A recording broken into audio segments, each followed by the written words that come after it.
Dobar dan, gospodine Šarenac, dobrodošli u Kažeprst. Da pokušamo današnji praznik da pretvorimo nešto više od one jedne rečenice koja stoji u udžbenicima. Dakle, zašto je važno Sretenje za Srbiju? Pa to je jedan veoma važan praznik, najvažniji, zato što kombinuje dva važna događaja ili možemo reći dva procesa. Prvi je borba za oslobođenje od Turaka, to imamo dakle u vidu kada govorimo o voždu Karađorđu i prvom srpskom ustanku, a drugi je unutrašnje uređenje države ili ono što je u tom trenutku bila država u nastajanju, a to je Sretenjski ustav. Dakle, između 1804. i Karađorđa i Sretenjskog ustava, dakle, koja su od ta dva događaja važnija? Dakle, da li uopšte mogu da se mere? Pa ima veoma puno događaja koji su i vojnog karaktera i političkog i u domenu kulture, ali svakako da su ovo neki događaji koje možemo da izaberemo i stavimo u udžbenik istorije kao veoma važne za istoriju srpskog naroda i srpske države. Ako bi vas prosječan 12-godišnjak pitao zašto je važno, evo objasnite nam 1804. i Karađorđe, na koji način biste mu danas iz pozicije istoričara preneli? Pa možemo reći da prvi srpski ustanak zaista izbio jednom neizdrživom trenutku po srpski narod, da je bilo gotovo više nemoguće opstati u beogradskom pašaluku i da je to nasilje koje izbija bune jednostavno odgovor na tu situaciju. To je jedna borba za opstanak, možemo reći, koja kasnije prerasta u borbu za jednostavno jednu suverenu državu. S druge strane, Sretenjski ustav reguliše čitav niz životnih pitanja koje se tiču običnog stanovnika Srbije, dakle onog koji je bio oslobođen od turske vlasti, dakle kako se odnositi prema nametima, kako zagarantovati ličnu imovinu, koje su to prava koje jedan građanin mogao da ima, koja prava ima knez Miloš kao tada najmoćnija figura, nastaje Skupština, dakle imamo čitav niz institucija koje mi danas koristimo i koje imamo u sada aktuelnom ustavu koje tada po prvi put srećemo u jednom ustavu. I ono što je bilo neizbežno kao pitanje poslednjih godina, da li smo mi uopšte izašli kao narod iz Marićevića jaruge?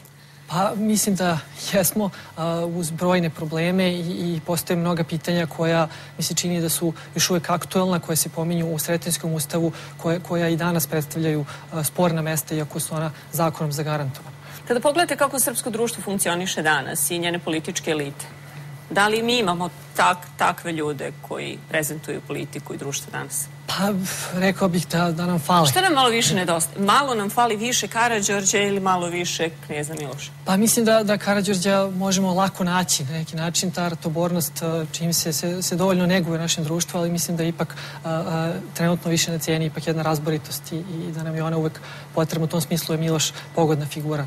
Vratit ćemo se na priču o Milošu i njegov odnos prema Ustavu, ali bih voljela da govorimo i o nastanku samog Sretenjskog ustava. Dakle, kad se govorilo o tome kakav pristup je imao Dimitrije Davidović, ocena je da je pokušao da kroz Sretenjski ustav sprovede najslobodarskije ideje svoga vremena. Da li je bilo jednostavno u tom trenutku to raditi? To je bilo jako teško. Trebamo reći gledalcima da je Sretenjskoj skupštini prihodila jedna buna protiv kneza Miloša i zanimljivo je da ona nije bila nasilna, niti je Milošev odgovor bio nasilan. Dakle, dvije strane su postavili kompromis i odlučile da izglasaju jedan ustav kojim bi se ograničila Miloševa vlast. Dakle, to je vrlo zanimljivo i taj ustav jeste zaista bio liberalan za to vreme. Mi imamo zagarantovanu ličnu svojinu, dakle onaj ko je vlasnik imovine ima slobodu da sa njome raspolaže, zabranjeno je zatvarati ljude bez sudske odluke, imamo podelu vlasti na sudsku, izvršnu i zakonodavnu, pominje se i Narodna skupština koja ima pravo budžeta, dakle to su sve stvari koje su dogovorili bez ikakvih trzavica,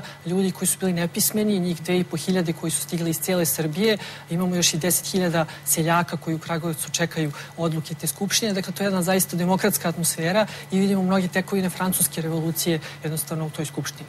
Kad govorite o kompromisu, a govorite nam o većini nepismenim ljudima, dakle... Tako je, zaista tu vidimo jednu promućurnost, jednu uzdržanost, čak i knez Miloš koji je poznat kao jedan takođe plahovit čovek, takođe sklon nasilju, on je u ovom periodu zaista bio vrlo uzdržan, tolerantan, on je pristao svojevoljno da ograniči sopstvenu vlast, što mislim da nije mala stvar.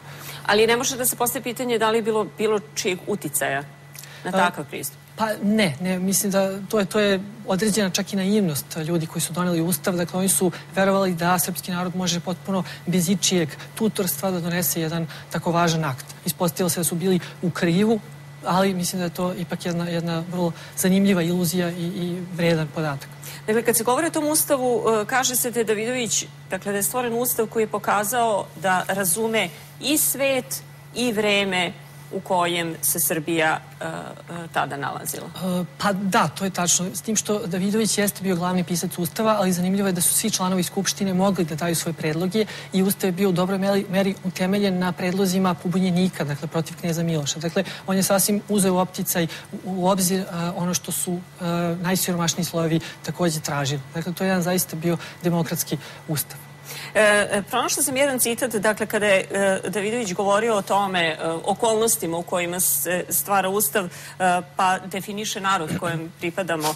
U nas ništa nije postojano, osim jedino samo nepostojanstvo, koje ostaje postojano za svagda. Primenljivo u svim ostalim istorijskim okolnostima do danas, kad je reč o našoj zemlji. Dobro, to jeste jedna večita borba, čini se, ali mislim da je Sretenjski ustav zaista jedna dobra inspiracija za borbu za ove tekovine. Zaista treba napomenuti da je Sretenjski ustav jednostavno imao poseban odeljak koji se ticao građanskih prava, što je zaista nešto što je još uvek aktuelno.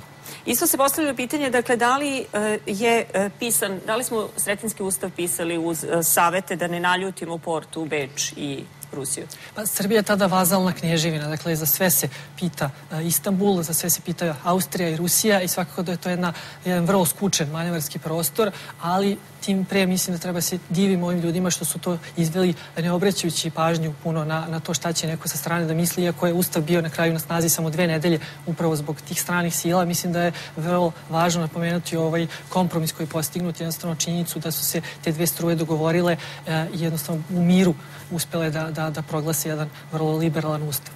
Mi živimo danas u vremenu u kojem se takođe govori o promenama Ustava i takođe se govori o uticajima.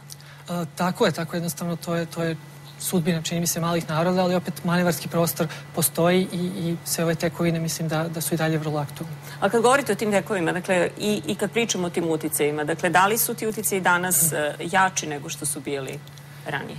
Pa, možemo reći, istorija se ne ponavlja i pogotovo se ne ponavlja u istom obliku, ali svakako da uticaje vidimo na sve strane, pogotovo situacija u kojoj danas Evropa i čitav svijet nije zahvalna za opozicioniranje, ali u tom smislu trebamo zaista da imamo mudrije ljude koji će moći da se nositi sa tim. To sam htjela da vas pitam, dakle, kad ih vidite da postoje, da li kao istoričar imate utisak da smo mi iz istorije, kao učiteljice života, stvarno nešto naučili? Pa, mislim da neke stvari jesmo, ali da još uvijek mnoge stvari koje su bile prisutne u Miloševo vreme, nažalost, vidimo i danas. Hvala vam mnogo na ovom razgovoru. Hvala vam.